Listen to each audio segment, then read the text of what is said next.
Welcome back to Never Tell Us the Odds, and thank you for joining us on the first of our weekly reaction episodes to The Bad Batch. Now, due to the vagaries of broadcast schedules, in this episode we are going to cover the first two episodes of the new Star Wars animated series. Aftermath, the first episode that debuted on May 4th, and Cut and Run, the second episode that debuted that Friday, May 7th. The series really hit the ground running, and it did not shy away from the fact that it is building on the legacy of the series that came before it. Everything from watching the old Clone Wars logo burn away to reveal the new Bad Batch logo, to a new take on what happened at the Battle of Kalor when Order 66 was invoked. And for those of you who were not tracking, the young Jedi Padawan Caleb Doom later became Kanan Jarrus, the Jedi in hiding featured in the Rebels animated series. Now, as for the episodes themselves, we got to see how the Bad Batch reacted to the end of the war, got a great scene showcasing how they were treated by the clone Regs, which I think also led to the best food fight in Star Wars history. Absolutely. And we're introduced to another unusual clone, a young female clone named Omega. So, Mike, the first thing I found was Crosshair, and his reaction to Order 66 was clearly different than the rest of the Bad Batch. Which interesting. What are your kind of thoughts on why that might have happened?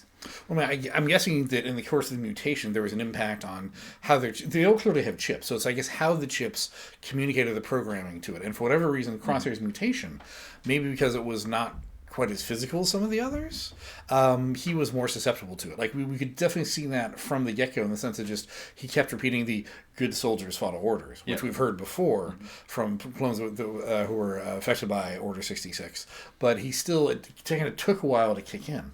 And so I like the fact it didn't show that he completely deserted his brothers, that he was having disagreement, and then they used the programming to just they enhanced it and made it worse. But talking about the different clones and their reactions, obviously one of the ships was never put in Omega, and it kind of made me wonder, what is her purpose? Like, why do you think? And I mean this both in, like, why do the Kaminoans create her, and also why do you think she's introduced in the story? What is the secret of Omega? Yeah.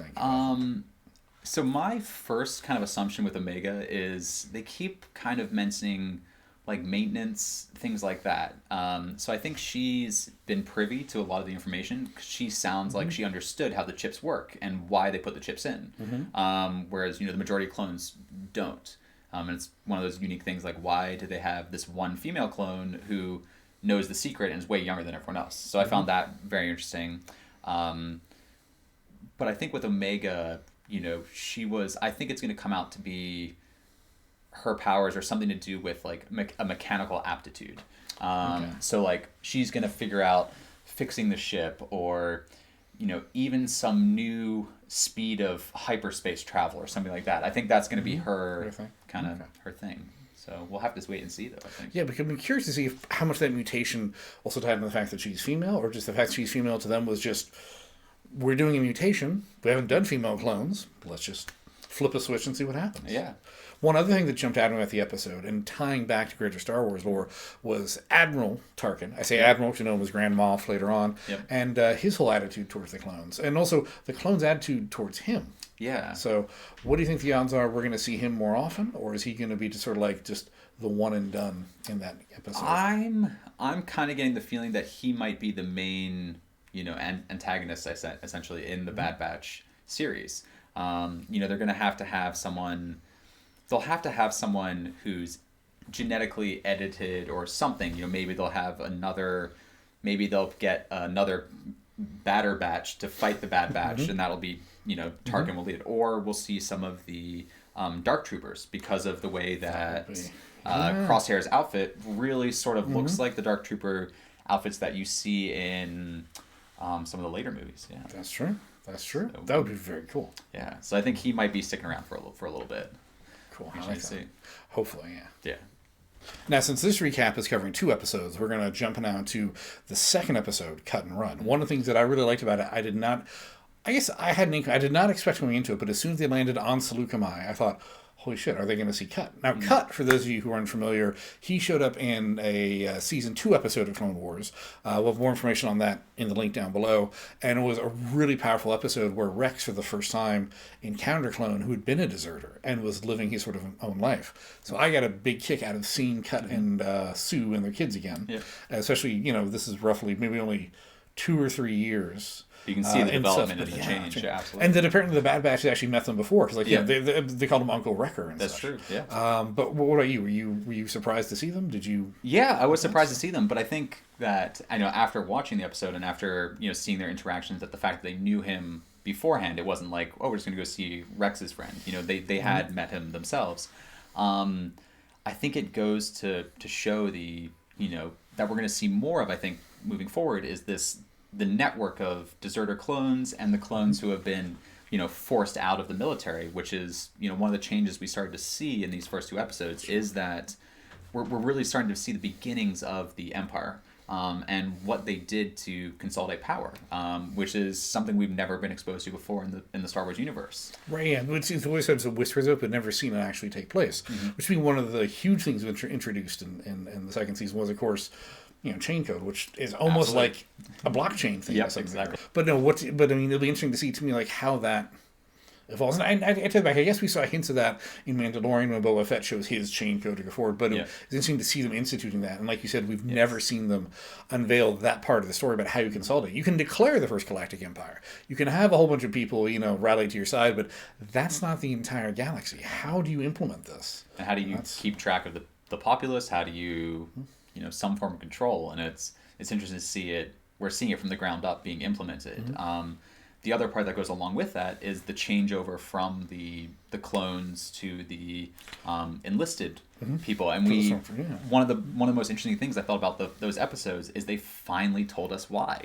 They finally told us that it's because of cost. It's literally that it's cheaper to recruit people and train them rather than pay the Camioans to breed new clones for them. Yeah, and I'm with you. I love that little detail. I mean, to me it was a nice balance because we have different takes on the prequels, which will be another video we're going to do at some point. But the prequels, while I liked a lot of the backstory, I felt like some people do. Sometimes they got a little bit too much into the minutia of trade law and whatever. Where this one was very simple.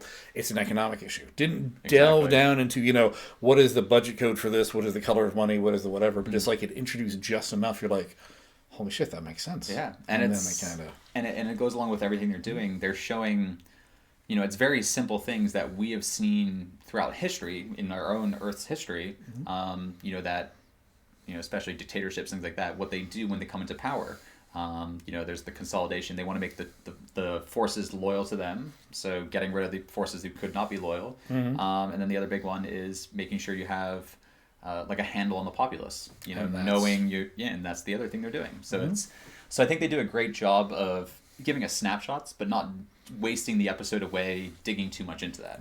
And it allows us to make that general leap for ourselves from, oh, that makes a lot of sense. So I think that's very cool the way they did that to ground it really, to make it seem more real. They're having us do their world building for them. I mean, not really. They're doing the world building, but leave just enough open. Yes, exactly. So what do you think going forward? Like, for instance, whether this week in episode 3, even further than that, what would you like to see? Well, what would you like to see, or what do you think is going to happen? I think the odds are pretty good that we'll... I'm betting mid-season finale, or mid-season, I don't know when they're going to do that, but typically mid-season there's a big event, something goes on. I'm betting mid-season we find out what Omega's power is. Because that's the big thing for me of this whole series is who is Omega? What is her importance? Like, she's clearly a central character. They're clearly going to start developing her, hopefully from there. They've kind of given the Bad Batches side of things, and now hopefully we'll get to see a little bit more of growth and things with her. So I could see that. So in that case, spinning off that, I guess if I had to guess, and maybe what we're going to see if they do that with the mid-season thing is we return to Kamino and the not Lama Su, the one who's in charge, but his assistant, the one who sort of that Omega worked with, she'll have some big secret revealed. Probably be like the Imperials are storming it, and she just before she dies, she admits some sort of secret about Omega or whatever, to unfold in that way. But I'm also excited to see some of what we're saying is going back to some of the planets we saw during the Clone Wars, and then seeing how they react. Like, I really want to see them go to Ryloth, although Ryloth seems like it's, I mean, even whether it's in Rebels or Clone Wars, just seems like it can't get its crap together. Yeah. It's just constantly at war. But I'm still kind of curious to see how that has been processing going forward. And also, as I was shocked at first, but I loved the little cameo of Caleb Dune, Kanan Jarrus in the beginning. And so I think it'd be kind of neat. I mean, walking the line, it'd be kind of neat to see some like other people from before we really knew them, but I don't want it to be chock-a-block full of that. Like, I don't want the whole thing to be, oh, this is how Zev became Zev or whatever like that. But the occasional reference, kind of in the way that Rogue One did that. I'd love to see that kind of reflected. Yeah, hitting those deep tracks for us, for those real fans. Exactly. So following up on that, last comment before we close out, favorite scene. Either favorite scene because of the action and the story or favorite scene because of animation. What was your favorite scene out of these 2 episodes? So, funnily enough, I think my favorite scene was a scene that didn't quite live up to the hype that I thought I was putting on it, and it was when Echo runs outside to get the ball back from outside the fence, and she's confronted by that nasty looking creature, and there's that moment then before the clones start mobilizing to help her out, when I really thought we were going to see her powers. And with the situation that she was in, I was like, oh my god, she's going to have like force powers, she's going to have this. So that was probably my favorite scene, but it was a little bit of a letdown. We didn't get to know the secret, but I kind of liked how they're keeping us guessing and waiting a little bit longer. But I thought that was really cool.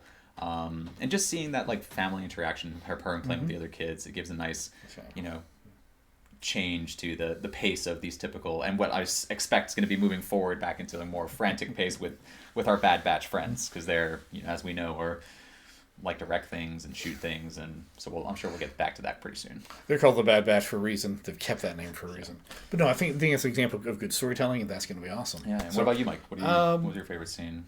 Honestly, it was this based purely off animation and lighting, which was in the second episode. It's when they're doing stuff in the shuttle, and Omega is sitting in the cockpit, and she turns slightly when she hears them, and the whole, even though it's a widescreen thing, it's framed. Just sort of framed like looking at the cockpit, and you got the light behind her, and that for some reason that just really stuck with me. So this week it was definitely done because of just a purely artistic moment, not necessarily because of a story-driven moment. But I may change for next time. Yeah, absolutely. So now it comes to the questions for you, the viewer, you and our audience. I mean, what was your favorite moment?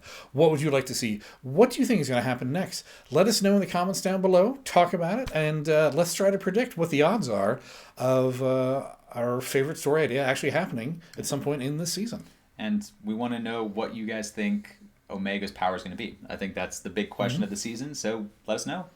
Cool. And remember, never tell us the odds.